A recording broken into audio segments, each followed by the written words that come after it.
পাকিস্তানের মতো একটা রাষ্ট্র পারমাণবিক শক্তির মালিক, কিসের পারমাণবিক শক্তির মালিক? পাকিস্তানের বাপেরও ক্ষমতা নেই নিজের ইচ্ছায় ওই পারমাণবিক বোমের সুইচের বাটন দাবাবে। কেননা ও তো নিজেই কোটি কোটি টাকা IMF ওয়ার্ল্ড ব্যাংকের কাছে কর্জ করে রেখেছে।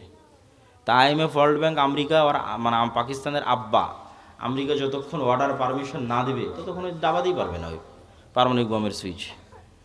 তাহলে এই বড় বড় রাষ্ট্রগুলো গোলাম হয়ে আছে কিসের কাছে?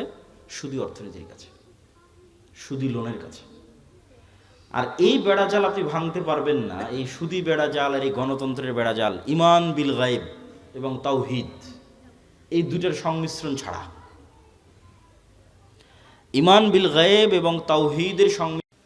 এরকম কেউ আছেন নাকি যে না আমি এক ওয়াক্ত সালাতও বাদ দিইনি, আপনি আমাকে জান্নাত দিবেন না কেন? চ্যালেঞ্জ আল্লাহর সাথে। অথবা এরকম কেউ খুঁজে পাওয়া কঠিন যে চ্যালেঞ্জ দিবে যে আমি একদিনে একটা গুনাহ করিনি, আমি নিষ্পাপ, জান্নাত দিবেন না মানে? কেউ আছেন নাকি নিষ্পাপ দাবি করার? তো মানুষ তার ইবাদতের চ্যালেঞ্জে বা গুনাহ মুক্ত নিষ্পাপ থাকার চ্যালেঞ্জ দিয়ে জান্নাতে যাওয়ার দাবি করতে পারবে না।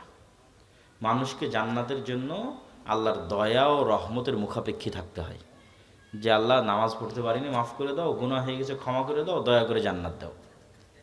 তবে দুইটা রাস্তা আছে নিশ্চিত জান্নাত, চ্যালেঞ্জ, জান্নাত হবেই ইনশাআল্লাহ। তার একটা হচ্ছে মানুষ যদি আল্লাহর রাস্তায় যুদ্ধ করে শহীদ হয়ে যায়, সত্যিকার নিয়ত ভালো, জিহাদ যেটা করেছে ওটাও সঠিক জিহাদ, সঠিক ইমামের অধীনে শহীদ হওয়ার নিয়তে করেছে, শহীদ হয়ে গেছে, ঘর থেকে জিহাদের উদ্দেশ্যে বের হয়েছে আর ফিরে আসেনি, আল্লাহ রাস্তায় জীবন দিয়ে দিয়েছে।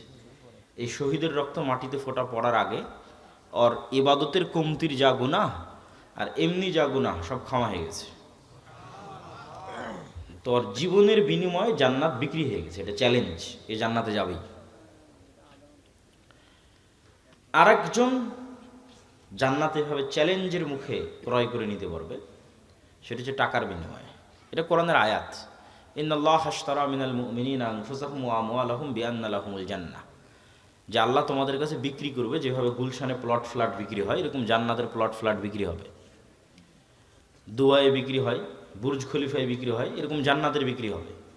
তো জান্নাতেরটা কিনা যাবে কিভাবে? এক আল্লাহ রাস্তায় জীবন দিয়ে দিব, ওর কাছে বিক্রি হবে, আল্লাহ রাস্তায় দান করবো, ওর কাছে বিক্রি হবে, বিক্রি হয়ে যাবে জান্নাত। তো কেন জান্নাত বিক্রিযোগ্য, জান্নাত কেন বিক্রি হবে এটাও বুঝতে হবে। দুনিয়াতে আল্লাহ সুবহানাহু ওয়া তাআলা অসংখ্য ইবাদতের কমতির পূরণ, ব্যাকআপ টাকা দিয়ে দিয়েছেন। দুনিয়াতেই আল্লাহ অসংখ্য গুনাহের কাফারা টাকা দিয়ে দিয়েছেন। যেমন হজ করতে গিয়ে কোনো জায়গায় খান্তি থাকলে দম দেওয়ার মাধ্যমে সেই খান্তিটা পূরণ হয়ে যায়। তো দম মানে একটা দুম্বা বা একটা খাসি আল্লাহ রাস্তায় কুরবানি করা, তো এটা টাকা লাগে দুম্বা খাসি কুরবানি করতে। তাহলে ইবাদতের কমতি পূরণ হয়ে যাচ্ছে টাকা দিয়ে বা সম্পদ দিয়ে। ঠিক তেমনি রমজান মাসে কেউ যদি স্ত্রীর সাথে দিনের বেলায় সাংসারিক জীবনে যায় তো গোলাম আজাদ করতে হয়, নাহলে 60 জন মিসকিনকে খাওয়াতে হয়। তো 60 মিসকিনকে খাওয়াতেও টাকা লাগে, গোলাম আজাদ করতেও টাকা লাগে। তাহলে গুনাহের কাফফারাও হচ্ছে টাকা দিয়ে, ইবাদতের কমতি থাকলে ওটাও পূরণ হচ্ছে টাকা দিয়ে। এই সেম সিস্টেমটা কিয়ামতের মাঠেও কাজ করবে। তথা কিয়ামতের মাঠে যদি কেউ কোটিপতি অবস্থায় উত্থিত হয়, তো ওই কোটি কোটি টাকার মালিক ব্যক্তি তার ইবাদতের কমতির রিকভার আর তার গুনাহের কাফফারা আর তার নামে আরোপিত মামলা মোকদ্দমার জরিমানা দুনিয়াতে যেমন টাকা দিয়ে ব্যবস্থা করা যায়, কিয়ামতের মাঠেও করা যাবে। জেল জরিমানা হয়েছে টাকা লাগে, অ্যাক্সিডেন্ট হয়েছে মেডিকেল ক্লিনিকে টাকা লাগে, কিয়ামতের মাঠেও টাকা দিয়ে সব হয়ে যাবে। সমস্যা হচ্ছে কিয়ামতের মাঠে নতুন করে টাকার মালিক হওয়ার সুযোগ নাই। টাকাটা এখন থেকেই কিয়ামতের ব্যাংক অ্যাকাউন্টে জমা করে যেতে হবে। তাহলে দুনিয়াতে ধনী হলে যা যা সুযোগ সুবিধা পাওয়া যায়, কিয়ামতের মাঠে ধনী হলে তাই তাই সুযোগ সুবিধা পাবে। কথা কি আমার বোঝা যায়? তাহলে আপনার নামে যা মামলা মোকদ্দমা আসবে কিয়ামতের মাঠে সব আপনি টাকা দিয়ে উদ্ধার হয়ে যেতে পারবেন, যদি সেই পরিমাণ টাকার মালিক হন কিয়ামতের মাঠে। তো মালিক তো আর তখন হতে পারবেন না, এখন হতে হবে। এখন মালিক হয়ে কোটি কোটি টাকা হালাল উপায়ে ইনকাম করে এখন আল্লাহর রাস্তায় দান করে জান্নাত নিশ্চিত কনফার্ম করে পৃথিবী থেকে বিদায় নিতে হবে। কেন? ইবাদত দিয়ে আপনি জান্নাত কনফার্ম করতে পারবেন না, গুনাহ মুক্ত থেকে আপনি জান্নাত কনফার্ম করতে পারবেন না। দুটোতেই আপনার কমতি থেকেছে, থাকবে, মানুষ মাত্রই থাকবে। তাহলে জান্নাত কনফার্ম করার জন্য ব্যাকআপ লাগবে। ব্যাকআপ কই? ব্যাকআপ টাকা। এই জন্য টাকা উপার্জন করা ছাড়া কোনো রাস্তা নেই। টাকা উপার্জন করে জান্নাত কিনেই দুনিয়া থেকে বিদায় নিতে হবে। মুসলমানদের ঘরে বসে থাকার সুযোগ নাই। অর্থনৈতিক মুক্তি ছাড়া দাসত্ব থেকে মুক্তি হয় না। এটা আমার এবং আপনার চেয়ে রাসূল সাল্লাল্লাহু আলাইহি সাল্লাম খুব ভালো জানতেন। এই জন্য উনি যখন মক্কা থেকে হিজরত করে মদিনায় গেলেন, তো মদিনার সব আনসারীরা হচ্ছে কৃষক, ব্যবসা কম বুঝে। আর মক্কা থেকে যারা মুহাজির গেছে রাসূল সাল্লাল্লাহু আলাইহি ওয়াসাল্লামের সাথে, সব বিজনেসম্যান, ব্লাডে ব্যবসা আছে, রক্তে ব্যবসা আছে, মুহাম্মদ সাল্লাল্লাহু আলাইহি ওয়াসাল্লাম সহ। তো মদিনায় যাওয়ার পর আল্লাহর নবী দেখছে মদিনার সব টাকা পয়সার কেন্দ্র ইহুদিদের হাতে। এখন মুহাম্মদ সাল্লাল্লাহু আলাইহি ওয়াসাল্লাম মদিনা সনদের ভিত্তিতে ইহুদি, এই মদিনার প্রধানমন্ত্রী। এখন মদিনার প্রধানমন্ত্রী হলেন মুহাম্মদ সাল্লাল্লাহু আলাইহি ওয়াসাল্লাম, আর টাকা পয়সা সব থাকলো কাদের হাতে? উনি দেশ চালাতে পারবে? ডক্টর ইউনূসের মতো অবস্থা হবে। ঢাল নাই, তলোয়ার নাই, নিধিরাম সর্দার।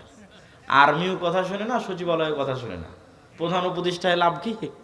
কোনো লাভ নাই। এটা মুহাম্মদ সাল্লাল্লাহু আলাইহি ওয়াসাল্লাম খুব ভালো বুঝতেন যে আমি হব মদিনার হেড অফ দ্য কান্ট্রি, আর টাকার মালিক থাকবে ইহুদি, এই রাষ্ট্র তো আমি চালাতে পারবো না। তখন মুহাম্মদ সাল্লাল্লাহু আলাইহি ওয়াসাল্লাম আনসারীদের বললেন যে আমার সাথে যারা মুহাজির এসেছে এরা ব্যবসা বুঝে, তোমাদের সম্পত্তি অর্ধেক অর্ধেক। কারো যদি 5টা উট থাকে 2টা মুহাজিরকে দিয়ে দাও। কারো যদি ক্যাশ টাকা 5,000 থাকে 2,000 মুহাজিরকে দিয়ে দাও। কারো যদি জমি 10 বিঘা থাকে 5 বিঘা মুহাজিরদের দিয়ে দাও, যাতে ওরা ব্যবসা করে অর্থনৈতিক কন্ট্রোলটা নিতে পারে। আল্লাহর নবীর জীবদ্দশাতে ওসমান ইবনে আফফান, জুবাইর ইবনুল আওয়াম, আব্দুর রহমান বিন আউফ এরা কোটি কোটি টাকার মালিক ব্যবসা করে, আল্লাহর নবীর জীবদ্দশাতেই। বদরের যুদ্ধকে আমাদের কাছে মনে হয় যে এটা দুই ধর্মের একটা যুদ্ধ চলতেছে, হক আর বাতিলের যুদ্ধ। কিন্তু আপনি ইতিহাস পড়ে দেখেন বদরের যুদ্ধটা মূলত অর্থনৈতিক। এখান থেকে কেবলা কোন দিকে? এইদিকে কেবলা, তাই না? এদিকে যদি কেবলা হয় তাহলে বুঝেন এইটা হচ্ছে মক্কা, এইটা মদিনা, আর এই যে মাইকটা এখানে রাখা আছে এটা সিরিয়া। এই পাশে সমুদ্র। এই সমুদ্রের ধার দিয়ে মক্কার মানুষেরা আগের যুগ থেকে সিরিয়াতে ব্যবসা করতে যেত। আমাদের নবী মুহাম্মদ সাল্লাল্লাহু আলাইহি ওয়াসাল্লাম নিজে মক্কা থেকে সিরিয়াতে ব্যবসা করতে গেছে চাচার সাথে। এখন আল্লাহর নবী যখন মক্কা থেকে হিজরত করে মদিনায় গেলেন, মদিনায় যাওয়ার পরই উনি বিজনেস রুট কাট অফ করে দিয়েছে মক্কার এই ব্যবসায়ীদের জন্য। ব্যবসায় বন্ধ। আবু সুফিয়ান কাফেলা নিয়ে ফেরত আসতে পারে না। ব্যবসায়িক কাফেলা নিয়ে আবু সুফিয়ান সিরিয়া থেকে ফেরত আসতে পারে না। মুহাম্মদ সাল্লাল্লাহু আলাইহি ওয়াসাল্লাম রাস্তা বন্ধ করে দিয়েছে। তখন তো মক্কার এই আবু জাহাল এবং যারা মক্কার কাফের মুশরিকদের মাথা নষ্ট যে এই মদিনা রাষ্ট্র যদি স্থায়ী হয় তা আমাদের তো ব্যবসা বন্ধ হয়ে যাবে, আমরা খাবো কি? বিজনেস রুট ক্লিয়ার করার জন্য বদরের যুদ্ধ হয়েছে। এই জন্য বদরের যুদ্ধ মদিনায় হয়নি, সমুদ্রের ধারে হয়েছে। যে রাস্তা দিয়ে ব্যবসা হতো ওই বিজনেস রুট ক্লিয়ার করার জন্য বদরের যুদ্ধ হয়েছে। টাকার যুদ্ধ, অর্থনীতির যুদ্ধ। তাহলে টাকার কি পরিমাণ গুরুত্ব বুঝেন, অর্থনীতির কি পরিমাণ গুরুত্ব। আজকে মুসলমানদের হাতে অর্থনৈতিক কন্ট্রোল নাই দেখেই তো মুসলমানেরা গোলাম। অর্থনৈতিক কন্ট্রোল ইহুদিদের হাতে দেখেই তো আমরা গোলাম। অর্থনৈতিক কন্ট্রোল আমেরিকার হাতে, ডলার ভিত্তিক যে অর্থনীতি, এটার কন্ট্রোল আমেরিকার হাতে দেখেই তো আমাদের কিছু করার নাই। তো আমি এই আলোচনা লম্বা করতে চাচ্ছি না। টাকার বিনিময়ে জান্নাত বিক্রি হবে এবং টাকা দিয়েই জান্নাত ক্রয় করতে হবে। এই জন্য মুসলমানদের উদ্যোক্তা হতেই হবে। মুসলমানরা চাকরিজীবী জাতি কোনোদিন ছিল না। এই ইউরোপীয় উপনিবেশ মুসলমানদের চাকরি শিখিয়েছে। মুসলমানরা ছিল মুরুবিদুইন, যাযাবর, বিজনেসম্যান। নাহি মাকাম কি খুগ আর তবিয়তে আজাদ, হাওয়ায়ে সাইরে মিসালে নসিম পায়দা কর। যাই মুসলমানেরা, তোমরা নির্দিষ্ট কাজ আর নির্দিষ্ট এলাকার মুখাপেক্ষী নও। তোমরা তো সকালবেলার প্রবাহিত শীতল আবহাওয়ার মতো, যার কোনো সীমানা নাই, যার কোনো বর্ডার নাই। মুসলমান ব্যবসায়ীদের কোনো বর্ডার ছিল না। যত সাহাবীর জীবনী আছে তার 90% সাহাবী নিজ এলাকায় মারা যায়নি, নিজ দেশে মারা যায়নি। যে মক্কার ও মক্কায় মারা যায়নি, যে মদিনার ও মদিনায় মারা যায়নি। কে ইরাকে, কে সিরিয়ায়, কে ইয়েমেনে, কে আফগানিস্তানে, কে মরক্কোতে, কে আফ্রিকাতে, যে যেখানে পেরেছে সে যেখানে চলে গেছে। বিজনেস আর দাওয়াত, ব্যবসার দাওয়াত। জিন্দা কওমোं का यही है আলামত কে বদলতি रहती है उनका सुबह शाम। আল্লামা ইকবাল লিখেছে, জীবিত কওমের এটাই চিহ্ন যাদের সকাল সন্ধ্যা পরিবর্তন হতে থাকে। যার সকাল সন্ধ্যা প্রত্যেক দিন একই রকম, ও তো মারা গেছে।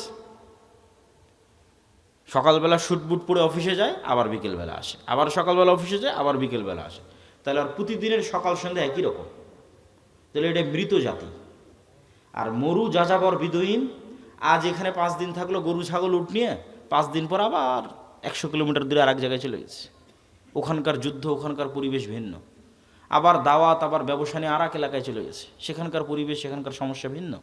আবার ওখান থেকে 1 বছর 2 বছর পর আবার আর এক জায়গায় চলে গেছে ব্যবসা দাওয়াত নেওয়ার। প্রত্যেক দিনের সকাল আর সন্ধ্যা পরিবর্তন হচ্ছে। এটা জীবিত জাতি, এটাই মুসলমান উম্মাহ। আর ইউরোপীয় উপনিবেশে মুসলমানদের শেখালো, তোমরা চাকরি করো, যে আমরা হয়ে গেলাম গোলাম। ব্যবসায়ী হতে হবে, টাকা ইনকাম করতে হবে, প্রচুর পরিমাণে মসজিদ মাদ্রাসায় টাকা দিতে হবে। আমি আগে মনে করতাম, বাংলাদেশ ছাড়ার আগে, ইউরোপ যাওয়ার আগে মনে করতাম যে আমরা মুসলমানেরাই মনে হয় বেশি দানের কথা বলি আর বেশি দান করি।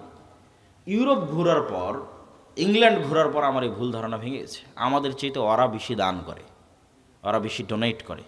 এই জন্য তো খ্রিস্টান মিশনারিগুলো এত পাওয়ারফুল। এগুলো সরকারি টাকা নয়, এগুলো আপনাদের মতো সাধারণ মানুষের দানের টাকা। যে টাকাগুলো ওরা ইউরোপ থেকে, আমেরিকা থেকে, ইংল্যান্ড থেকে নিয়ে বাংলাদেশে ব্যয় করতেছে, এরকম সারা পৃথিবীতে ব্যয় করতেছে, এগুলো সব আপনাদের মতো সাধারণ মানুষ দান করেছে, সরকার নয়। এই পরিমাণ তারা দান করে। তা আমি সবার প্রতি উদাত্ত আহ্বান জানাবো যে আমরা আজকের এই প্রতিষ্ঠানে যে যতদূর সম্ভব আপনাদের স্বেচ্ছাসেবক যদি থাকে ভেতরে যাওয়ার জন্য বলে দেন।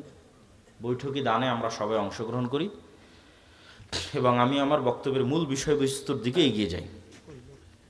যে আমার বক্তব্যের মূল বিষয়বস্তু হচ্ছে গোলামি থেকে মুক্তির উপায়, দাসত্ব থেকে মুক্তির উপায়। আজকে মুসলমানদের যে গোলামি এবং দাসত্ব, এই গোলামি থেকে এবং এই দাসত্ব থেকে মুক্তির উপায় কি? আপনারা একটু 5 মিনিটের মধ্যে আপনাদের আদায়ের কাজটা শেষ করে ফেলেন। নিজ নিজ সবাই একটু নিজ নিজ জায়গা থেকে উঠে আশপাশ থেকে আদায় করে ফেলেন এবং সবাই অংশগ্রহণ করেন যে যতটুকু পারেন, এবং মূল বক্তব্যের দিকে মনোযোগী হন।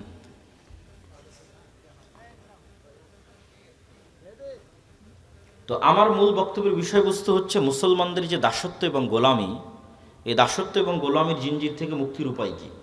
তার একটা আলোচনা তো এই দানের সাথে রিলেটেড রেখে করেই ফেললাম, যে অর্থনৈতিক মুক্তি ছাড়া দাসত্ব এবং গোলামি থেকে মুক্তির কোনো রাস্তা নাই। এবং এই অর্থনৈতিক মুক্তির গুরুত্ব বুঝাতে গিয়ে রাসূল সাল্লাল্লাহু আলাইহি ওয়াসাল্লামের অসংখ্য ঘটনা আপনাদের সামনে এবং রাসূল সাল্লাল্লাহু আলাইহি ওয়াসাল্লামের দিক নির্দেশনা আপনাদের সামনে তুলে ধরলাম। এখানে আরও একটা পয়েন্ট তুলে না ধরলেই নয়। আমরা আজকে যেই লেভেলের গোলামি এবং দাসত্বে আছি, ঠিক এই লেভেলের অথবা এর চেয়ে বেশি গোলামি এবং দাসত্বের জিনজিরে আবদ্ধ ছিল বানু ইসরাইল। কারা বলেন তো? বানু ইসরাইল কারা? কে বলতে পারবেন? হাত উঠান। বানু ইসরাইল কারা? কে বলতে পারবেন? হাত উঠান। ইয়াকুব আলাইহিস সালামের বংশধর। জাযাকাল্লাহ খায়র, সুন্দর। ইব্রাহিম আলাইহিস সালাতু ওয়াস সালামের 2 ছেলে, ইসহাক এবং ইসমাইল। 2 ছেলের নাম কি? ইসহাক এবং ইসমাইল। ইসমাইল থাকলো এই যে মক্কা এখানে ইন্ডিকেট করেছিলাম। ইসমাইল থাকলো এখানে, আর ইসহাক হচ্ছে ওই যে ফিলিস্তিনের জেরুজালেম।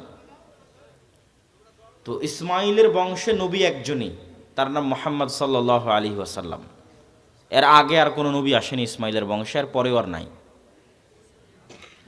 আর ইসহাকের বংশে অসংখ্য নবী। ইসহাকের ছেলে ইয়াকুব, ইয়াকুবের ছেলে ইউসুফ, ইউসুফের 300-400 বছর পর মুসা হারুন, মুসা হারুনের পর ইউশা বিন নুন, তারপর সুলাইমান, দাউদ, তারপরে ইয়াহইয়া, ঈসা, জাকারিয়া, অসংখ্য নবী।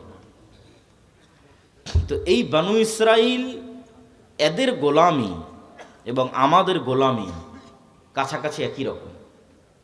তো বানু ইসরাইলকে যেই পদ্ধতি দিয়ে ফেরাউন গোলাম বানিয়ে রাখতো, তার একটা বড় পদ্ধতি হচ্ছে সুদি কর্জ, সুদি লোন, যেটার মূল দায়িত্বশীল হর্তাকর্তা ছিল কারুন, ফেরাউনের অর্থমন্ত্রী কারুন। এই কারুন বানু ইসরাইলদেরকে সুদি লোন নিতে উদ্বুদ্ধ করত এবং সুদি লোন দিত, এবং সুদি লোনের জালে আটকে ফেলে পুরো একটা জাতিকে গোলাম বানিয়ে দিয়েছে বানু ইসরাইলদেরকে। সেম ওই পদ্ধতিতেই আজকের মুসলমানদেরকে সুদি লোনে জর্জরিত করে গোলাম বানানো হচ্ছে। আজকের মুসলমানদের গোলাম বানানোর দুইটা উপায়,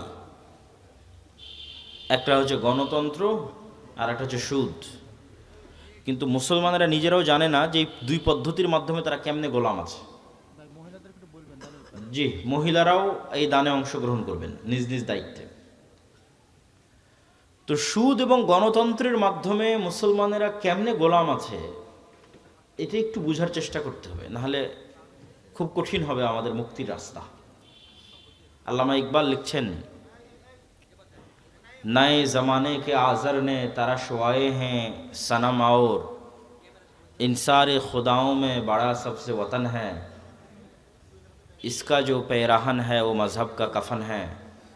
যে আজকে আধুনিক যুগে নতুন মূর্তি তৈরি হয়েছে, ওই যুগে ইব্রাহিমের পিতা আজর যে মূর্তি তৈরি করত সেই মূর্তি নয়। আজকের হিন্দুদের যে মা কালী, মা দেবী, মা দুর্গা আছে সেই মূর্তি নয়। আজকে মুসলমানদের ঘরে এবং বাড়িতে নতুন মূর্তি প্রবেশ করেছে। এই নতুন মূর্তি কি? এই নতুন মূর্তির নাম হচ্ছে সেকুলারিজম, ধর্মনিরপেক্ষ মতবাদ। এই নতুন মূর্তির নাম হচ্ছে ন্যাশনালিজম, জাতীয়তাবাদ। এই নতুন মূর্তির নাম হচ্ছে ডেমোক্রেসি, গণতন্ত্র। এই নতুন মূর্তির নাম হচ্ছে সোশ্যালিজম, সমাজতন্ত্র। মুসলমানেরা পৃথিবীর যে প্রান্তেই যান তাদের পায়ে এই জিঞ্জিরগুলো বাঁধা আছে, এগুলো তারা ভেঙে বের হতে পারতেছে না, কোনো মতেই না। কেউ জাতীয়তাবাদের বেড়া জালে আটকে আছে, কেউ গণতন্ত্রের, কেউ ধর্মনিরপেক্ষ মতবাদের। কিন্তু সে ঠিকই বলতেছে আমি আল্লাহকে মানি, রব হিসেবে, ইলাহ হিসেবে আল্লাহর ইবাদত করি, সালাত আদায় করি, কিন্তু এই মূর্তির বেড়া, এই মূর্তির যে দাসত্ব, এটা ভাঙতে পারতেছে না। তো গণতন্ত্র কিভাবে এবং সুদ কিভাবে আমাদের গোলাম বানায়, আপনাকে আগে বুঝতে হবে গোলামির চিহ্ন কি। কেন বলা হচ্ছে বানু ইসরায়েলরা গোলাম? কেন বলতেছি আমরা গোলাম? নেতার আলামত কি? গোলামের আলামত কি? দেখেন, বানু ইসরায়েলরা নবীর সন্তান হওয়ার পরেও মুসা আলাইহিস সালাতু ওয়াস সালামকে বলতেছে লান নুমিনা লাকা হাত্তা নারাল্লাহা জাহরাতান। মুসা, যতক্ষণ তোমার আল্লাহকে না দেখব ততক্ষণ তোমার তাওরাতে ঈমান আনবো না।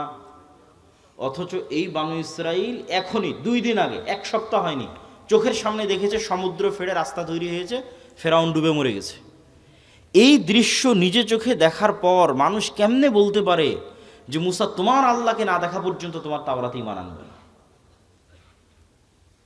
কেমনে বলতে পারে? উত্তর একটাই, এরা হচ্ছে ন্যারো মাইন্ডেড গোলাম, সংকীর্ণ মনা। 300 বছর থেকে গোলামি করে আসতেছে, এই জন্য স্বাধীন নেতা মুসার সাথে চলতে পারতেছে না।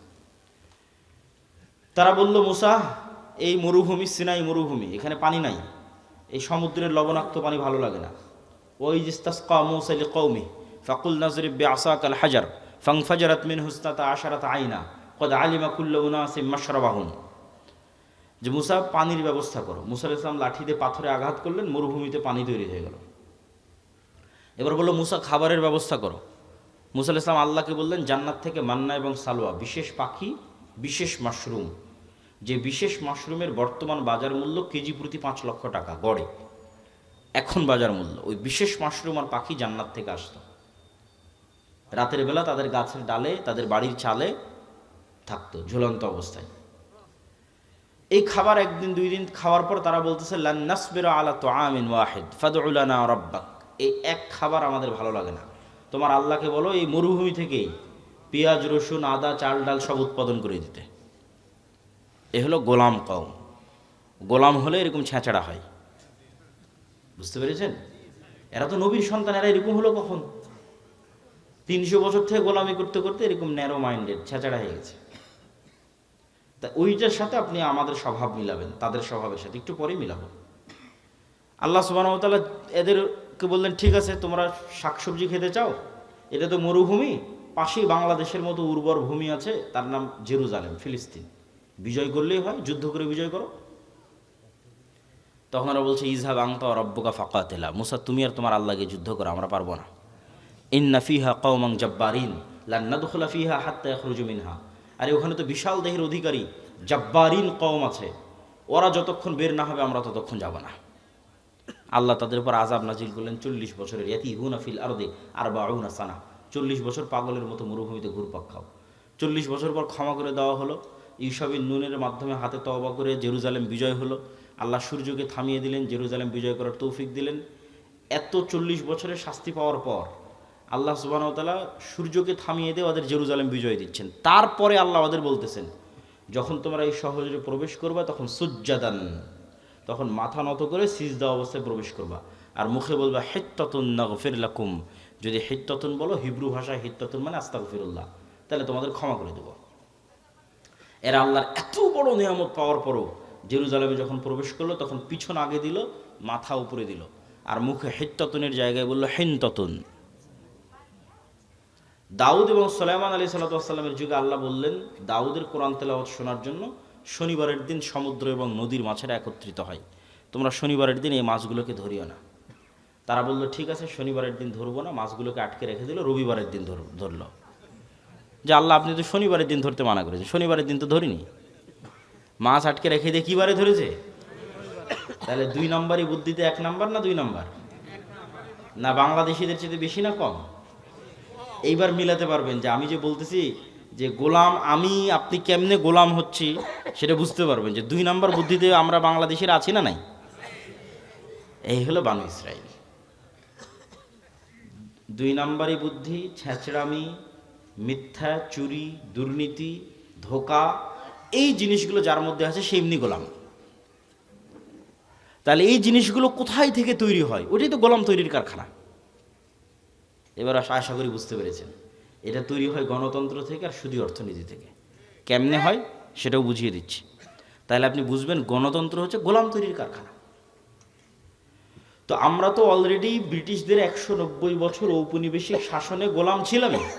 গোলামি করতে করতে আমাদের রক্তের মধ্যে 2 নম্বরই মিথ্যা, ধোঁকা এগুলো মিশে গেছে। আমরা আর ওই গোলামির বেড়াজাল থেকে বেরিয়ে আসতে পারছি না। কেন? পূর্ণাঙ্গ স্বাধীনতা আমাদের হয়নি।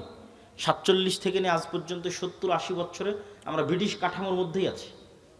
Bangladesh army is a legacy of British army. এই বাংলাদেশ আর্মি পাকিস্তান আর্মির খণ্ডিত অংশ, Pakistan army Indian army, Indian army British army. ফলত ব্রিটিশ আর্মিতে যা rules and regulation and law ছিল তাই বাংলাদেশ আর্মিতে ফলো হয়, কোনো 19-20 নাই। তারপর আমাদের যে কোর্ট, এটা ব্রিটিশ কোর্ট, সেটাই হুবহু ফলো হয়। আমাদের সংবিধান, পুলিশ আইন সব ব্রিটিশ, শিক্ষা ব্যবস্থা ব্রিটিশ। তাহলে পূর্ণাঙ্গ স্বাধীনতা আসেনি, ওই ফরম্যাটের মধ্যেই আছে। তো গণতন্ত্র চাপিয়ে দেওয়া আছে আমাদের উপরে, যেন এখানে নেতা বের না হতে পারে। নেতা মানেই হচ্ছে সে 2 নম্বর বেরোবে না, নেতা মানেই হচ্ছে সে মিথ্যার আশ্রয় নেবে না, নেতা মানেই হচ্ছে সে ধোঁকা দিবে না, নেতা মানেই হচ্ছে সে মাথা উঁচু থাকবে, মাথা বিক্রি করবে না, নেতা মানে সে টাকার কাছে মাথা নত হবে না, মানে সে কোনো প্রকার লিয়াজু, লবিং, 2 নম্বরই রাস্তার সাথে যার সম্পর্ক নাই, ও হচ্ছে রিয়াল হিরো, রিয়াল নেতা, প্রকৃত নেতা। নবীরা এরকম নেতা ছিল। তাহলে এইরকম নেতা তৈরির রাস্তা বন্ধ করতে হলে যেই রাস্তাতে লিয়াজু, লবিং, দুর্নীতি এগুলো শিখা যাবে সেটা ধরে রাখতে হবে, নাহলে তো সবাই নেতা হয়ে যাবে, সবাই উসমান হাদি হয়ে বসে থাকবে। তাহলে উসমান হাদি যেন না হতে পারে, তার জন্য গণতন্ত্র, ডেমোক্রেসি। তাহলে কি হবে? এক দল আর এক দলের বিরুদ্ধে তো বলবেই, একই আসনের মনোনয়ন প্রার্থী 6 জন, 7 জন, 10 জন, একজন আর একজনের চেয়ে মনোনয়নটা কে নিয়ে আসতে পারবে তার জন্য লিয়াজু, লবিং, টাকা পয়সার লেনদেন, মিথ্যা, ধোঁকা, দুর্নীতি, দুর্নাম সব অবলম্বন করে তারপরে মনোনয়ন পেয়েছে। এগুলো অবলম্বন না করলে মনোনয়ন পাবে না, ঘরে বসে থেকে মনোনয়ন পাবে না। ওকে 2 নম্বর রাস্তার মধ্যে যেই মনোনয়ন নিতে হয়েছে। তাহলে এই 2 নম্বর রাস্তা দিয়ে যে মনোনয়ন নিয়ে আসলো, ও তো আগেই গোলাম হয়ে বসে আছে। কালচার, গণতন্ত্র ওকে কি বানিয়ে দিল? গোলাম বানিয়ে দিল। তাহলে এখন এই পদ্ধতির মধ্যে মনোনীত 300 এমপি যদি নির্বাচিত হয়ে ক্ষমতায় আসে, এরা যদি মিনিস্টারও হয়, প্রাইম মিনিস্টারও হয়, এরা স্বাধীন না এরা গোলাম? এত আসতে বললেন যে এরা স্বাধীন না গোলাম? গোলাম এমপি, গোলাম মন্ত্রী, গোলাম প্রাইম মিনিস্টার, গোলাম কান্ট্রি। কেননা ও স্বাধীনতার মূল বেসিক ক্রাইটেরিয়া পূরণ করতে পারেনি, তো বানু ইসরাইল 2 নম্বর রাস্তা অবলম্বন করে এসেছে। তাহলে যে 2 নম্বর রাস্তা অবলম্বন করে বড় হয়েছে, ওকে আমি আমেরিকা, আমি ভারত বলবো, বাবা তুই যা দুর্নীতি চুরি চামারি কর, কোনো সমস্যা নাই। বাংলাদেশের মানুষ যেদিন 36শে জুলাইয়ের মতো পিটুনি দিবে, পালিয়ে ভারতের আমেরিকা চলে আসবে, সব টাকা পয়সা আমাদের এখানে পাঠাবে, কোনো সমস্যা নেই। তাহলে বাংলাদেশ এমন একটা গাভী, যেই গাভীর অসংখ্য দুধ, কিন্তু এই দুধ এই দেশে থাকে না, সব পাচার হয়ে বিভিন্ন দেশে চলে যায়। তাহলে এই দুধ যেন পাচার হয়, এর জন্য তো ওই রকম নেতাই তৈরি করা লাগবে, দুর্নীতিবাজ নেতাই তো তৈরি করা লাগবে। দুর্নীতিবাজ নেতা কী থেকে তৈরি হবে? গণতন্ত্র যদি না থাকে, গণতন্ত্র যদি না থাকে তাহলে তো দুর্নীতিবাজ নেতা তৈরি হবে না। আর ওসমান হাদিদের মতো নেতা, যারা মেরুদণ্ড বিক্রি করে না, যারা লবিং লিয়াজু করে না, যারা সত্য এবং ন্যায়ের উপর অটল থাকে, এরা তো হুমকি। এর আধিপত্যবাদীদের জন্য হুমকি, সাম্রাজ্যবাদীদের জন্য হুমকি। এরা তো বাংলাদেশের পক্ষের, এটা তো বিক্রি হয় না, এটাই তো নেতা, এরা তো বানু ইসরাইল নয়। ওই রকম নেতা যদি বের হয়ে আসেও এই গণতন্ত্রের বেড়াজাল দিয়ে, তাহলে এই যে ওসমান হাদির মতো হত্যা করে উড়িয়ে দেবে। বাংলাদেশের মানুষ কত অসহায়, যে বাংলাদেশের 90% মানুষ একটা রাজনৈতিক দল খুঁজে পায় না যে তার কথা তার মতো করে বলতে পারবে। এই ওসমান হাদি একজন ছিল যে বাংলাদেশের মানুষের কথা বাংলাদেশের মানুষের মতো করে বলতে পারত। এই ছেলেটা চলে যাওয়ার পর আর কেউই নাই, এত অসহায় বাংলাদেশের মানুষ। কেন কেউ না? ওই যে সবাইকে যে সেটিং করতে হচ্ছে, সবাইকে যে লিয়াজু লবিং করে আসতে হচ্ছে, তাহলে সে কেমনে আপনার কথা বলতে পারবে? সেটা বিক্রি হয়ে আসতেছে, লিয়াজু লবিং করে আসছে, আপনার কথা বলতে পারবে না, গোলাম হয়ে আসতেছে। তাহলে কি অসহায়ত্ব আমাদের দেখেন। তো এই গোলামির কালচার কন্টিনিউ করার জন্য একটা ওয়ে হচ্ছে গণতন্ত্র, আর একটা ওয়ে হচ্ছে সুদ। কেন সুদ? রাসূলুল্লাহ সাল্লাল্লাহু আলাইহি ওয়াসাল্লাম বলছেন, আল্লাহুম্মা ইন্না আউযুবিকা মিনাল মা'সামি ওয়াল মাগরাম। আল্লাহ লোন থেকে বাঁচতে চাই। বহু দোয়া আছে, গালাবাতিদ দাইনি, জালঈদ দাইনি ওয়া গালাবাতির রিজাল। হে আল্লাহ, ঋণের বোঝা থেকে এবং মানুষের আধিপত্য থেকে বাঁচতে চাই। তো কেন আল্লাহর নবী এত ঋণের বোঝা এবং লোনের বোঝা থেকে বাঁচতে চাইতেন? সাহাবীরা রাসূলুল্লাহ সাল্লাল্লাহু আলাইহি ওয়াসাল্লামকে জিজ্ঞেস করলে উনি উত্তরে বললেন যে, যেই দিন থেকে মানুষ লোন নেওয়া শুরু করে, ওই দিন থেকে মানুষ মিথ্যা বলা শুরু করে। মা এবং বোনেরা যদি আজকে যারা উপস্থিত আছে, তারা যদি কিস্তির সাথে জড়িত হয়ে থেকে থাকে, তাহলে তারা খুব ভালোভাবে জানে যে এই কিস্তির টাকা সময় মতো পরিশোধ না করার জন্য কি পরিমাণ মিথ্যার আশ্রয় তাদের নিতে হয়, কি পরিমাণ মিথ্যা এবং ধোঁকা এবং বাহানার আশ্রয় তাদের নিতে হয়। তাহলে ওই যখনই ওই মিথ্যার মধ্যে চলে গেলেন, ধোঁকার মধ্যে চলে গেলেন, তখন আপনি আপনার আত্মসম্মান, আত্মমর্যাদা বিক্রি করে দিলেন। আপনি আর আপনার পেটে আর কখনো স্বাধীন সন্তান, ওই সুলতান সালাউদ্দিন আইয়ুবী, মোহাম্মদ বিন কাসেম, খালিদ ইবনুল ওয়ালিদ, তারিক বিন জিয়াদ আর এই যুগের ওসমান হাদি, এরা জন্ম নেবে না। বিক্রি হওয়া মস্তিষ্ক জন্ম নেবে টাকার কাছে। তাহলে ওটাও গোলাম তৈরির কারখানা। সুদ এমন ভয়ঙ্কর নিজাম যে পাকিস্তানের মতো একটা রাষ্ট্র পারমাণবিক শক্তির মালিক। কিসের পারমাণবিক শক্তির মালিক? পাকিস্তানের বাপেরও ক্ষমতা নেই, নিজের ইচ্ছাই ওই পারমাণবিক বোমের সুইচের বাটন দাবাবে। কেননা ও তো নিজেই কোটি কোটি টাকা IMF ওয়ার্ল্ড ব্যাংকের কাছে কর্য করে রেখেছে। তা IMF ওয়ার্ল্ড ব্যাংক, আমেরিকা আর মানে পাকিস্তানের আব্বা, আমেরিকা যতক্ষণ অর্ডার পারমিশন না দেবে ততক্ষণ ওই দাবাতেই পারবে না ওই পারমাণবিক বোমের সুইচ। তাহলে এই বড় বড় রাষ্ট্রগুলো গোলাম হয়ে আছে কিসের কাছে? সুদী অর্থনীতির কাছে, সুদী লোনের কাছে। আর এই বেড়াজাল আপনি ভাঙতে পারবেন না, এই সুদী বেড়াজাল আর এই গণতন্ত্রের বেড়াজাল, ইমান বিল গায়ব এবং তাওহীদ, এই দুইটার সংমিশ্রণ ছাড়া। ইমান বিল গায়ব এবং তাওহীদের সংমিশ্রণ আপনাকে বুঝিয়ে বলি। ইমান বিল গায়বের একটা বড় পাঠ হচ্ছে পরকাল, পরকালমুখী জীবন ব্যবস্থা, বস্তুবাদী নয়, দুনিয়ামুখী নয়। কল্পনা করেন আজকে এই পুরো বাংলাদেশের মানুষ আন্দোলন, মিছিল, মিটিং, ভোট করে আমাকে প্রধানমন্ত্রী বানিয়ে দিল। কল্পনা করেন, আমি কালকে বললাম বাংলাদেশে আজ থেকে ইসলামী আইন চলবে। আমার এই ঘোষণার পরেই ভারত এবং আমেরিকা বাংলাদেশকে অর্থনৈতিকভাবে বয়কট করবে না? করবে না? করবে।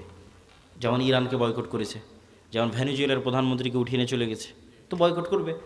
তো যখন বয়কট করবে তখন এই দেশের যে সুযোগ সুবিধাগুলো আপনি এখন ভোগ করতেছেন, এখন এই যে বিদ্যুৎ চলতেছে, ডলার আসতেছে, প্রবাসীরা কাজ করতেছে, ইউরোপ আমেরিকায় অসংখ্য প্রবাসী আছে, বিজনেস চলতেছে, LC হচ্ছে, কত কি আছে, এগুলো সব একদিনে ডাউন হয়ে যাবে এবং এই ডাউন করার ক্ষমতা তাদের আছে। এই একদিনে যখন ডাউন হয়ে যাবে তখন আপনিও 1 সপ্তাহ 10 দিনের মধ্যে বলবেন, রাখো তোমার এই আবদুল্লাহর ইসলাম আর মোহাম্মদ ইসলামের ইসলাম, আমাদের আগের জীবনই ভালো ছিল। কারেন্ট নাই, বিদ্যুৎ নাই, এসি নাই, ফ্রিজ নাই, ডলার নাই, টাকা নাই, পয়সা নাই, কিসের ইসলাম? তখন আপনি আবার পরের দিন আন্দোলন মিছিল মিটিং করে নামিয়ে দিবেন। তাহলে অন্তত এই দেশের 20% মানুষ যতক্ষণ এই বিশ্বাসের উপর অটল না হবে যে পরকাল আসল, কিসের দুনিয়া, কাদের মতো? আসহাবুল উখদুদ সূরা বুরুজের ওদের মতো। ওয়ামা নাকামু মিনহুম ইল্লা ইউমিনু বিল্লাহিল আজিজিল হামিদ। পুরো একটা সম্প্রদায় আগুনের মধ্যে ঢুকে যাচ্ছে, মা সন্তান সহ আগুনের মধ্যে ঢুকে যাচ্ছে। কি সেই ঈমান বিল গায়েব যে শান্ত শিষ্ট আরামের বাড়িঘর রেখে আগুনের মধ্যে জ্বলে মরে যাচ্ছে? কি সেই ঈমান বিল গায়েব? ওই ঈমান বিল গায়েব হচ্ছে এটা যে ওই আসহাবুল উখদুদ ওরা দেখতে পাচ্ছে, নিশ্চিত দেখতে পাচ্ছে যে আমার সামনে জ্বলন্ত আগুন, এটা আগুন নয়, এটা জান্নাত। বলেন আল্লাহু আকবার। আর পিছনে যে আমার শান্তির বাড়িঘর আছে ওখানে জাহান্নামের আগুন জ্বলতেছে। ওরা দেখতে পাচ্ছে যে ওখানে জাহান্নামের আগুন জ্বলতেছে। ওটাকে ওরা বাড়িঘর হিসেবে দেখতে পায়নি, ওখানে দেখতে পাচ্ছে ওখানে জাহান্নামের আগুন জ্বলতেছে, আমি ওখানে গেলে পুড়ে মরে যাব। আর যে সামনে জ্বলন্ত আগুন, এটা তো জান্নাত। অন্তত 20-30% মানুষের ঈমান যতক্ষণ ওই লেভেলে না যাবে ততক্ষণ কিসের আপনি ইসলাম কায়েম করবেন? সম্ভব নয়। বাংলাদেশের মানুষই এতটা দুর্নীতিগ্রস্ত, এতটা বস্তুবাদ, এতটা দুনিয়াবাদীর সাথে আক্রান্ত, এর আপনাকে টিকতে দিবে না, সম্ভব নয়। প্রত্যেকটা রন্ধ্রে রন্ধ্রে টাকার পাগল, ক্ষমতার নেশাগ্রস্ত লোকজন আছে। অন্তত 20-30% মানুষের ঈমান লাগবে ঈমান বিল গায়েবে সর্বোচ্চ লেভেলের, পরকালমুখী, দুনিয়া বিমুখ। আর 20-30% মানুষের লাগবে পূর্ণাঙ্গ তাওহীদ। আল্লামা ইকবাল লিখেছেন, ये दौर अपने बराहिम की तलाश में है, যে আজকের যুগের মুসলমানদের সকল সমস্যার সমাধানের একটাই রাস্তা, এই যুগের ইব্রাহিম লাগবে। এই যুগের ইব্রাহিম কোথায়? আজ থেকে 5000 বছর আগে ইব্রাহিম আলাইহিস সালাতু ওয়াস সালাম এসেছিল, পূর্ণাঙ্গ শতভাগ তাওহীদে বিশ্বাসী। ওই পূর্ণাঙ্গ শতভাগ তাওহীদে বিশ্বাসী ইব্রাহিম কোথায়? আজকের মুসলিম উম্মার মতো ওই ইব্রাহিম লাগবে। তাহলে মুসলমানদের মুক্তির যাত্রা শুরু হয়ে যাবে। হ্যাঁ, আপনাদের মতো যারা আহলে হাদিস এবং সালাফি আছে তারা বড় শিরক, বড় বেদাত থেকে অনেকটাই মুক্ত, কিন্তু পূর্ণাঙ্গ শতভাগ তাওহীদের অনুসারী নয়। কিভাবে এটা আপনাকে বুঝিয়ে বলি যে কেমনে আপনি পূর্ণাঙ্গ শতভাগ তাওহীদের অনুসারী নন। ঠিক আছে, আপনি কবর মাজারে গিয়ে সিজদা দেন না, তাবিজ কবজ ব্যবহার করেন না, কিন্তু এই আপনি বিড়ি সিগারেটে আসক্ত। তাহলে যখন আপনি বিড়ি সিগারেটে আসক্ত তখন আপনার ইলাহ ওই বিড়ি সিগারেট। আমি বলিনি, আল্লাহ নিজে কোরআনে বলেছে যে তার নফস ইলাহু হাওয়া, তার ইলাহ হচ্ছে তার নিজের অন্তরের কামনা। ঠিক আছে, আপনি কবরকে ইলাহ মানেননি, কিন্তু ইলাহ তো আপনার নিজের নফসকে বানিয়ে রেখেছে। ইলাহ তো কোনো অবৈধ প্রেমিকাকে বানিয়ে রেখেছে, ইলাহ তো টাকার নেশাকে বানিয়ে রেখেছে, ইলাহ তো ক্ষমতার নেশাকে বানিয়ে রেখেছে। ওই টাকার জন্য আপনি সব করতে পারেন, হালাল হারামের বাস বিচার নাই। ওই ক্ষমতার জন্য আপনি সব করতে পারেন, ওই নারীর জন্য সব করতে পারেন, মনের প্রবৃত্তি পূরণ করার জন্য সব করতে পারেন। তাহলে তো আপনি শতভাগ তাওহীদপন্থী নন। তাহলে তো আপনি ইব্রাহিম আলাইহিস সালাতু ওয়াস সালামের মতো হতে পারলেন না, যে ইব্রাহিম আলাইহিস সালাম এবং ইসমাঈল আলাইহিস সালাম আসলামা ওয়া তাল্লাহু লিল জাবিন, নিজের ইচ্ছার বিরুদ্ধে গিয়ে সন্তানকে জবাই করতেছে, আর সন্তান নিজের ইচ্ছার বিরুদ্ধে গিয়ে জবাই হওয়ার জন্য রাজি হয়ে যাচ্ছে। কেন? সিদ্ধান্তটা আল্লাহর। এটা হলো শতভাগ তাওহীদ, যে আল্লাহর সিদ্ধান্তের সামনে পরিপূর্ণ আত্মসমর্পণ। তাহলে শতভাগ তাওহীদপন্থী 20-30% মানুষ, আর ঈমান বিল গায়েবে সর্বোচ্চ স্তরের 20-30% মানুষ হওয়া ছাড়া পূর্ণাঙ্গ ইসলামী বিপ্লব সম্ভব নয়। এই দাওয়াত আজকে আমি দিচ্ছি না, এই দাওয়াত শাহ ইসমাইল শহীদ দিয়ে গেছে আজ থেকে 100-150 বছর আগে। ওনার একটাই দাওয়াত ছিল যে আমাদের পূর্ণাঙ্গ ইসলামী বিপ্লবের আগে মানুষকে শতভাগ পূর্ণাঙ্গ তাওহীদে বিশ্বাসী হতে হবে, নাহলে পূর্ণাঙ্গ ইসলামী বিপ্লব সম্ভব নয়। শতভাগ তাওহীদে বিশ্বাসী এবং ঈমান বিল গায়েবে ইয়াকিন আছে এরকম 20-30% মানুষ লাগবে পুরো বাংলাদেশের। তাহলে এর উপর ভিত্তি করে পূর্ণাঙ্গ ইসলামী বিপ্লব কায়েম হবে। পূর্ণাঙ্গ ইসলামী বিপ্লবের সকল ক্রাইটেরিয়া রেডি আছে, শুধু ওই রকমের যোগ্য মানুষ নাই। তারপরে কি লাগবে? তারপরে আরো দুটা জিনিস লাগবে। এক, আমি পূর্ণাঙ্গ তাওহীদপন্থী মানুষ, ঠিক আছে, আমি পূর্ণাঙ্গ ঈমান বিল গায়ব অর্জন করলাম, ঠিক আছে, কিন্তু নেতা হওয়ার জন্য আরো দুটো জিনিস লাগে। ওই দুটো জিনিস পূরণ না করতে পারলে নেতা হতে পারবেন না। একটা হচ্ছে আল্লাহ সুবহানাহু ওয়া তাআলা এই পৃথিবী যেই ফাংশনের উপর ডেভেলপ করেছে, ওই ফাংশন আপনাকে ইউজ করতেই হবে। তো এই পৃথিবীতে নেতা হওয়ার ফাংশন হচ্ছে জ্ঞান এবং শিক্ষা, এটা আল্লাহই দিয়ে রেখেছে। এখন এই জ্ঞান এবং শিক্ষার বাটন যদি ইহুদি খ্রিস্টান চাপে, তাও ওরা নেতা হয়ে যাবে। এই জ্ঞান শিক্ষার বাটন যদি হিন্দু, ডোম, চামার, ম্যাথর, মুচির চাপে, ওরা নেতা হয়ে যাবে। আল্লাহ কখনো তার রুলস ভাঙেন না। এখন এই নাটোর, এই এলাকার নাম কি? নাটোর সাধুপাড়া, এই অঞ্চলের যুবকেরা যদি মদ, বিড়ি, cigarette, TikTok video, YouTube, BPL, IPL, জুয়া, online betting, free fire, PUBG, এগুলো নিয়ে ব্যস্ত থাকে, আর ওইদিকে ইসরায়েলের ইহুদি আর ইউরোপ আর আমেরিকার খ্রিস্টান ওরা যদি জ্ঞান অর্জনে ব্যস্ত থাকে ওদের সন্তানেরা, আল্লাহ বলবেন না, আল্লাহ তার রুলস ব্রেক করে বলবেন না যে ইহুদি খ্রিস্টান তোরা থাম, তোদের নেতা বানাবো না, আমার নাটোরের কিছু মদখোর জুয়াখোর বান্দা আছে ওদের নেতা বানাবো। এইটা আল্লাহ করবেন না। নেতা হতে হলে গোলামির জিঞ্জির আপনাকে নিজে হাতেই ভাঙতে হবে, সেটা জ্ঞান এবং শিক্ষা। জ্ঞান এবং শিক্ষায় সর্বোচ্চ স্তর অর্জন করার চেষ্টা ছাড়া নেতা হওয়ার আর কোনো রাস্তা পৃথিবীতে নাই। নেতা হওয়ার এই রাস্তা আল্লাহ নির্ধারণ করেছে। তলুতকে আল্লাহ বলছেন বাস্তাতান ফিল ইলমি ওয়াল জিসম, যে আমি তলুতকে বানু ইসরাইলের নেতা বানিয়েছি, জ্ঞানে বড় তাই, জ্ঞানে বেশি তাই। আদমকে ফেরেশতা এবং জিনের উপর শ্রেষ্ঠত্ব দিয়েছি, জ্ঞানে বেশি তাই। আল্লাহ সুবহানাহু ওয়া তাআলা নিজের রুবুবিয়ত এবং উলুহিয়তের চ্যালেঞ্জ দিয়েছেন তার জ্ঞান দিয়ে, সবার চেয়ে অসীম জ্ঞানের অধিকারী তিনি। তাহলে শক্তিশালী হওয়ার, নেতা হওয়ার রাস্তা জ্ঞান, যে গ্রহণ করবে সে নেতা হবে, আল্লাহ বাধা দিবেন না। আর মুসলমান যদি গ্রহণ না করে কি করার বলেন? কিছুই করার নেই। তাহলে 3 নম্বর রাস্তা হচ্ছে জ্ঞান অর্জন করতে হবে। 4 নম্বর রাস্তা সত্যবাদিতা এবং ন্যায়পরায়ণতায় অটল থাকতে হবে, পাহাড়ের মতো। যেটাতে আলোচনা শুরু করেছি যে 2 নম্বরই ধোঁকাবাজি, এগুলো যে গণতন্ত্র এবং সুদ থেকে আসে, ওটার বিপরীতটাই হচ্ছে সত্যবাদিতা, ন্যায়পরায়ণতায় অটল থাকা, ওসমান হাদিদের মতো। কিন্তু মুসলমানদেরকে আমরা ইসলামটা বুঝাতেই পারলাম না। বাংলাদেশের OC, DC, SP, AC land, sub registrar, সচিবালয়ে কত সচিব বসে আছে, আমরা তো বাহির থেকে তো এসে আর আমাদের কেউ গোলাম করতেছে না, আমাদের লোকজনই তো গোলাম, বাংলাদেশের নাগরিকেরাই তো গোলাম, বাহির থেকে এসে কেউ গোলাম করতেছে না তো। এই সমস্ত পদে যারা বসে আছে এরা টাকার কাছে বিক্রি হয়ে যায়, অথচ এরা সালাত আদায় করে, এরা হজ করে, এরা ওমরা করে, এরা মসজিদ মাদ্রাসায় যে কমিটি, বিশেষ অতিথি, প্রধান অতিথি, এরা সবাই আছে, কিন্তু নিজ চেয়ারে যখন বসতেছে তখন 2 নম্বরই করতেছে। তাহলে এরা কি মনে করেছে? এরা মনে করেছে ঠিক আছে, আমি সচিবালয়ে বসে এসিল্যান্ড, সাব রেজিস্ট্রার যা আছে সব হয়ে যত পারি 2 নম্বরই সুদ ঘুষ দিয়ে টাকা ইনকাম করব, আর নামাজ পড়ে হজ করে আর দান করে ওটাকে মাফ করে নেব। নাউজুবিল্লাহি মিন যালিক। তাহলে আমরা হুজুররা এটা বুঝাতে পারিনি, আলেম ওলামা বুঝাতে পারিনি যে ইসলাম কি।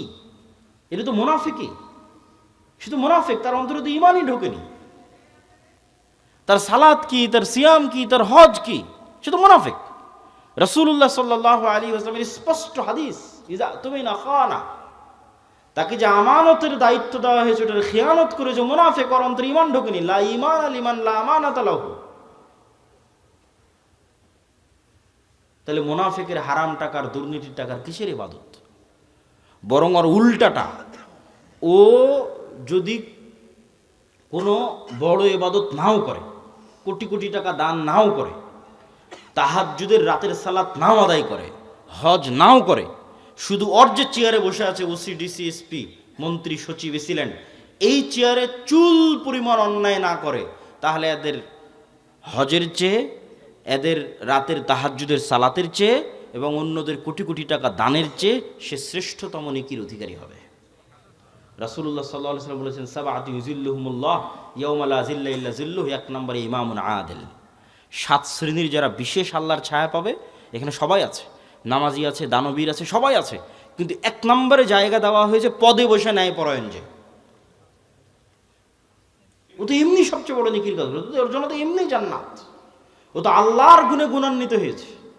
আল্লাহ যেমন বিচারের আসনে বসে শতভাগ ন্যায়পরায়ণ, আল্লাহ যেমন রাজত্বের আসনে বসে শতভাগ ন্যায়পরায়ণ, আল্লাহর মহৎ গুণ হচ্ছে আল্লাহ ন্যায়পরায়ণ, আল্লাহ জুলুম করেন না।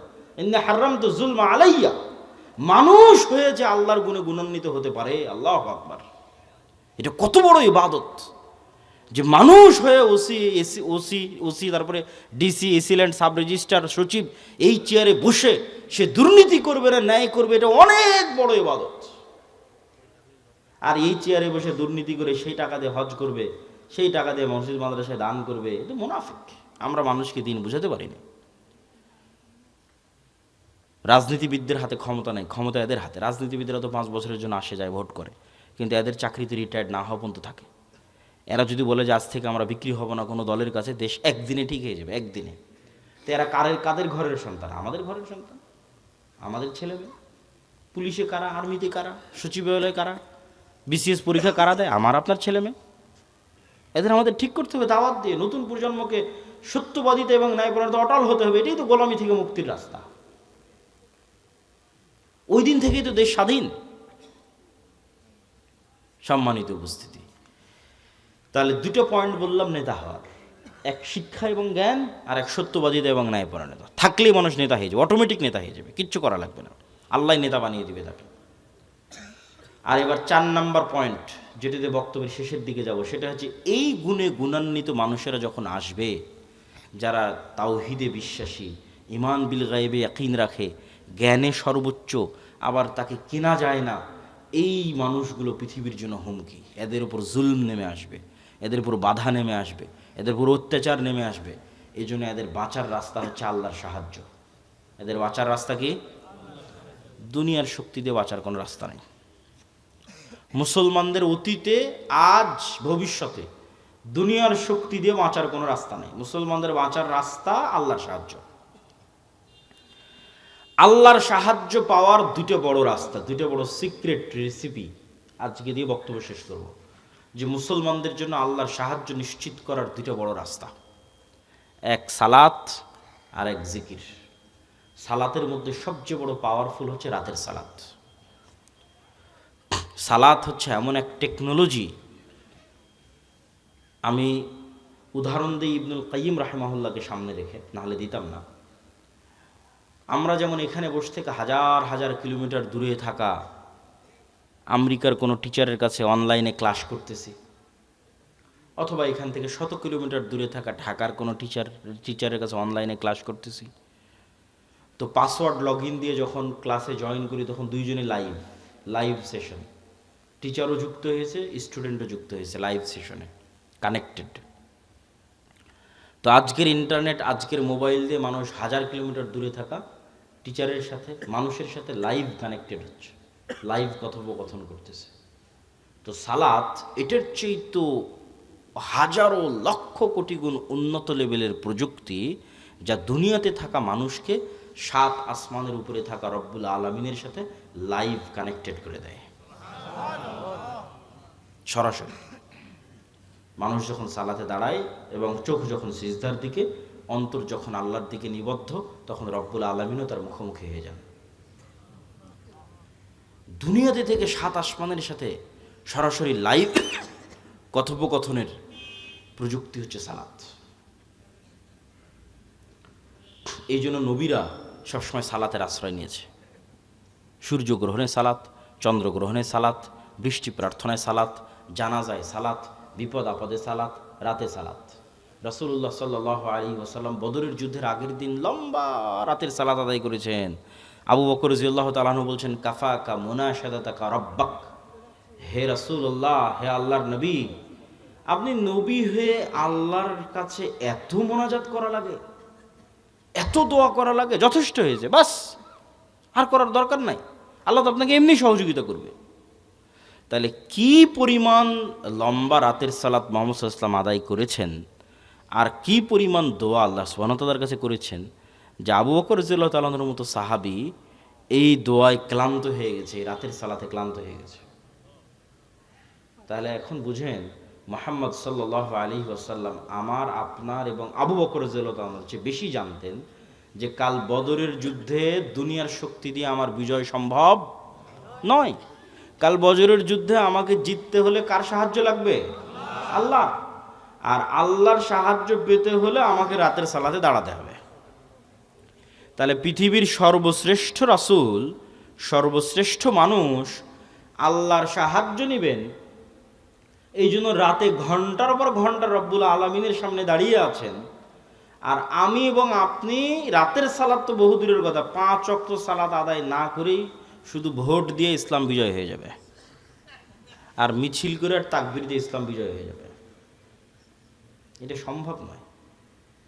ওই যেমন বলেছে 20-30% মানুষ শতভাগ তাওহীদপন্থী লাগবে, 20-30% ঈমান বিল গায়েব লাগবে, ঠিক তেমন তার পাশাপাশি 5 ওয়াক্ত সালাত আদায়কারী এবং রাতের সালাতে অভ্যস্ত মানুষ লাগবে।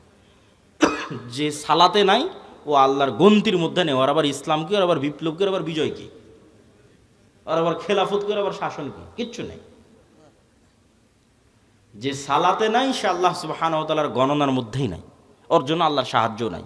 ও ভাগাড়ে পড়ে মারা গেল কি, ওকে উঠিয়ে নিল কি, গোলাম হয়ে গেল, সেটাও আল্লাহর দেখার নেই। আল্লাহ সুবহানাহু ওয়া তাআলার সাথে কানেক্টেড থাকা ছাড়া, আল্লাহর সাহায্য নেওয়া ছাড়া মুসলমানদের বিজয়ের কোনো রাস্তা নাই।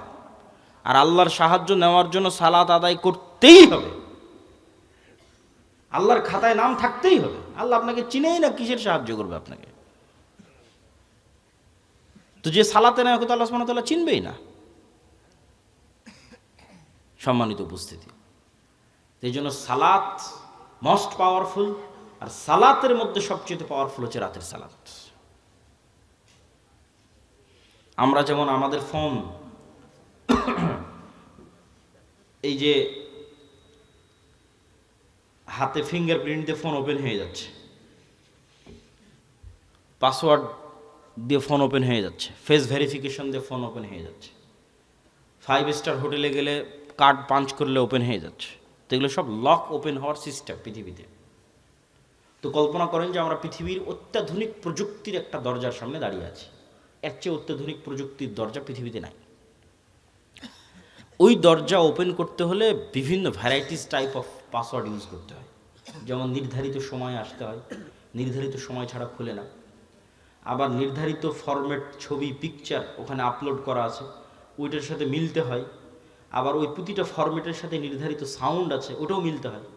যেমন ধরেন আমি এই ফরম্যাটে দাঁড়ালাম, এটার সাথে একটা সাউন্ড আছে আলহামদুলিল্লাহ রাব্বিল আলামিন। রুকুর ফরম্যাটে দাঁড়ালাম, ওটার সাথে একটা সাউন্ড আছে সুবহান রাব্বিল আযীম। টাইম মিলতে হবে, ফরম্যাট মিলতে হবে, আওয়াজ মিলতে হবে, তারপরে ওই দরজাটা খুলবে, তার আগে দরজা খুলবে না। তো এইরকম সালাত এর চেয়েতেও টপ লেভেলের উন্নত প্রযুক্তি, যা রব্বুল আলামিনের সাহায্যের দরজা, রব্বুল আলামিনের সাথে যোগাযোগের দরজা উন্মুক্ত করে দেয় হচ্ছে সালাত। এই সালাত ছাড়া আমাদের বাঁচার কোনো রাস্তা নেই, সালাত ছাড়া আমাদের উদ্ধার হওয়ার কোনো রাস্তা নেই। 2 নম্বর হচ্ছে জিকির। জিকিরের মধ্যে সবচেয়ে গুরুত্বপূর্ণ হচ্ছে সকাল সন্ধ্যার জিকির। সকাল সন্ধ্যার জিকির দিয়ে আল্লাহ কোরআন পরিপূর্ণ করে রেখেছে, যদিও আমরা এটাকে খুবই অবহেলা করি। সকাল সন্ধ্যার জিকির। জিকির কেন পাওয়ারফুল? জিকির কেন পাওয়ারফুল এটা বুঝতে হলে আপনাকে বুঝতে হবে আওয়াজ কেন পাওয়ারফুল, সাউন্ড কেন পাওয়ারফুল। সাউন্ড কি আবার পাওয়ারফুল হতে পারে? আওয়াজ কি পাওয়ারফুল হতে পারে? শব্দ এবং বাক্য কি পাওয়ারফুল, শক্তিশালী হতে পারে? এটাই আগে বুঝতে হবে।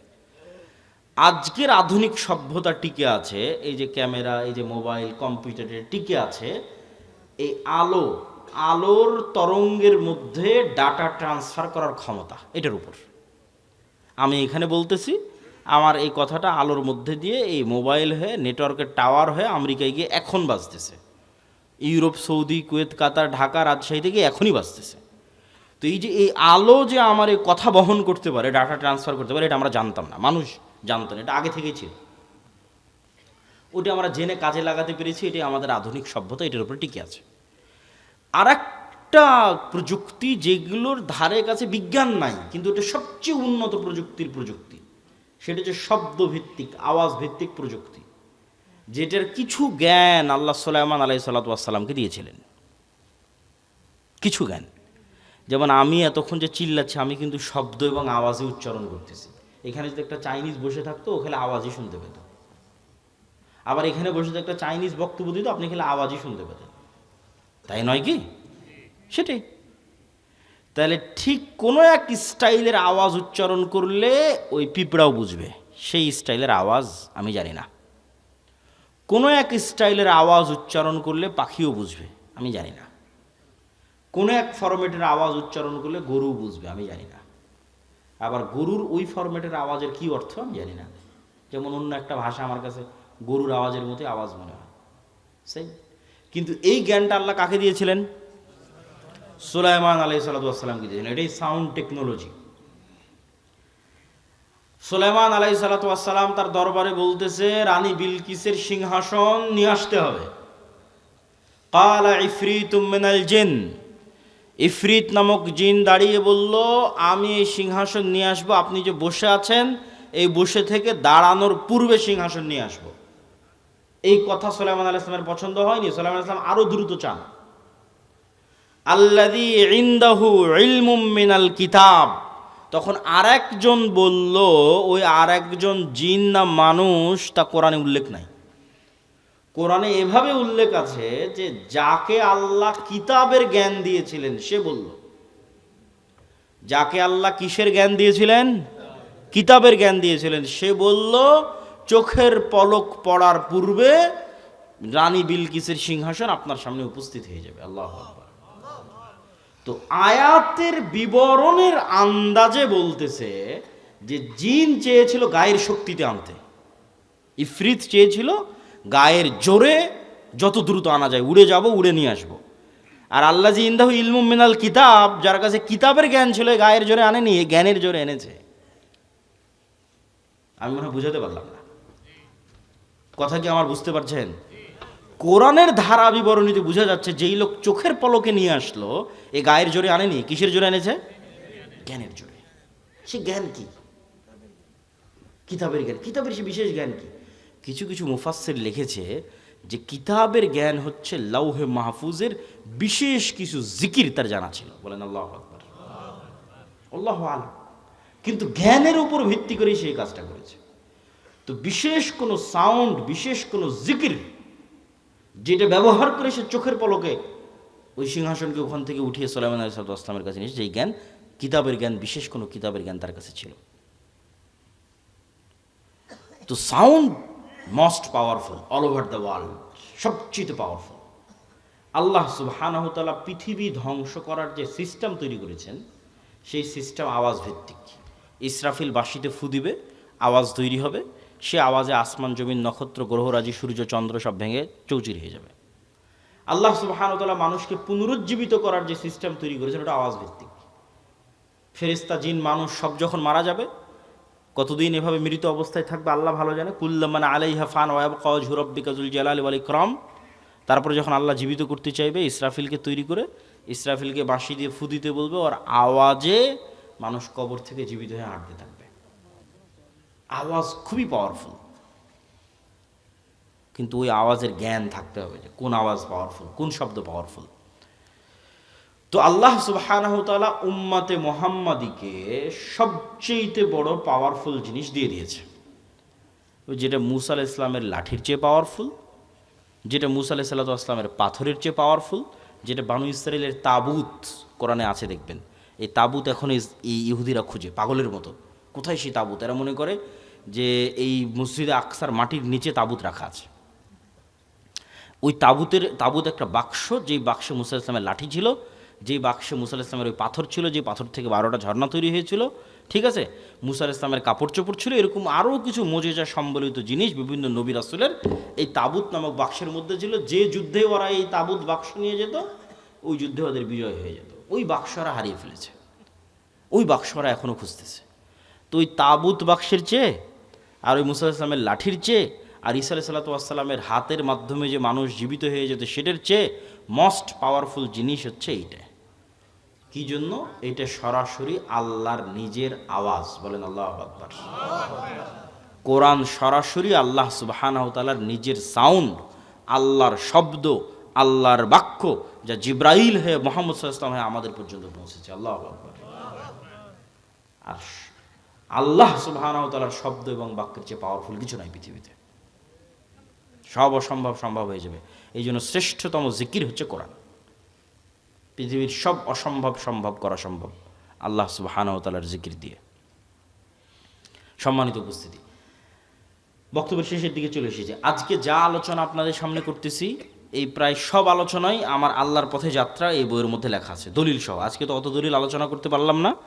এই বইটা প্রত্যেকটা মসজিদ, স্কুল, কলেজ, ইউনিভার্সিটি, লাইব্রেরি, দাওয়া সেন্টারে রেখে সপ্তাহে অন্তত একদিন 1 পৃষ্ঠা 2 পৃষ্ঠা করে পাঠ চক্র করা উচিত, পড়া উচিত, দার্স দেওয়া উচিত। এর সাথে কোনো দল মত কোনো কিছু সম্পর্ক নেই। সব মুসলমানের জন্য জানার জন্য, জ্ঞান অর্জনের জন্য, ঈমান বিল গায়ব এবং তাওহীদে ইয়াকিন তৈরি করার জন্য, এবং মুসলমানদের গোলামি থেকে আজাদির জন্য কি দরকার তা জানার জন্য প্রত্যেক মসজিদ, প্রত্যেক মাদ্রাসা, স্কুল, কলেজ, ইউনিভার্সিটি, দাওয়া সেন্টার, লাইব্রেরিতে রেখে অন্তত প্রতি সপ্তাহে 1-2 পৃষ্ঠা করে পড়া উচিত।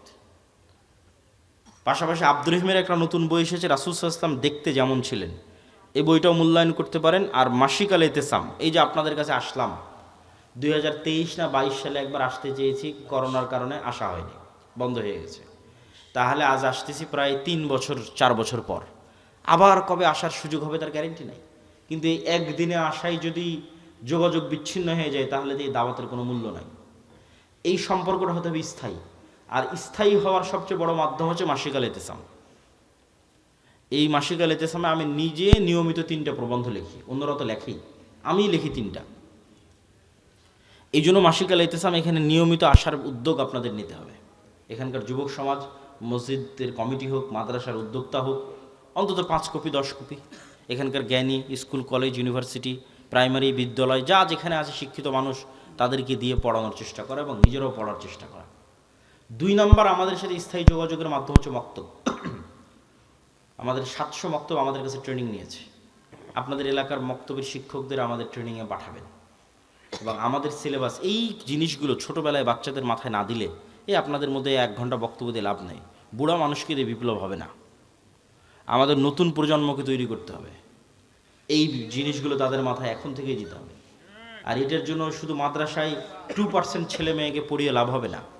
শতভাগ মুসলমানের সন্তানের মাথায় দেওয়ার জন্য শতভাগ মসজিদে মক্তব লাগবে, এবং সেটা যদি আমাদের সিলেবাসে হয় তাহলে আমরা এটাকে সবচেয়ে বেস্ট মনে করি। আর 3 নম্বর, এরকম মাদ্রাসাগুলোকে সহযোগিতা করার জন্যই রবিদাতুল মাদারিস সালাফিয়া, এক ব্যতিক্রম প্রশিক্ষণের আয়োজন করলাম আমরা রবিদাতুল মাদারিস সালাফিয়া থেকে। জামিয়া সালাফিয়ার অধিভুক্ত হওয়ার মাধ্যমে যে প্রায় 65-70 শিক্ষা প্রতিষ্ঠান আমাদের অধিভুক্ত হয়েছে, তাদের 150-র কাছাকাছি